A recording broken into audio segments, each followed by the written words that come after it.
Social മീഡിയയിലുള്ള investment മുമ്പൊക്കെ പോയിരുന്നത് ആളുകളെ പുറത്തേക്ക് വിട്ട് മാർക്കറ്റിങ്ങിന് ആളുകളെ വിടുന്നതിന് പകരം ഇപ്പോൾ ടാർഗറ്റഡ് ഓഡിയൻസ് എന്തെന്ന് കൃത്യമായിട്ട് മനസ്സിലാക്കിക്കൊണ്ട് അതിൽ ഇൻവെസ്റ്റ് ചെയ്യുക എന്നുള്ളതാണ്.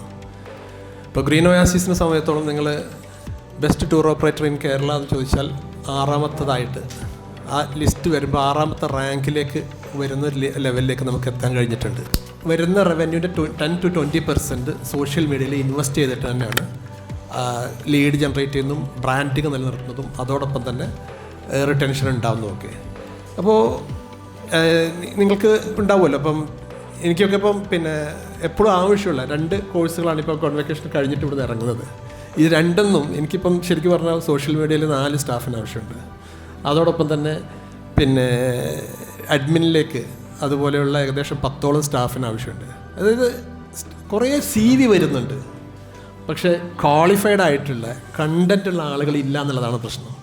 അത്തരം ഒരു സംഗതി ഷബീബ് നേരത്തെ തന്നെ നമ്മൾ സംസാരിക്കുമ്പോൾ പറയാറുണ്ട്, അത്രയും കണ്ടൻറ് റിച്ചാണ് നിങ്ങളുടെ കോഴ്സ് എന്നുള്ളത്. അത് നിങ്ങൾക്ക് എന്തായാലും ഭാവിയിൽ ഗുണം ചെയ്യും. പ്രത്യേകിച്ച് ഇന്നത്തെ ഫൈറ്റിംഗ് നടക്കുന്നത്, കോമ്പറ്റീഷൻ നടക്കുന്നത് സോഷ്യൽ മീഡിയയിൽ മാത്രമാണ്.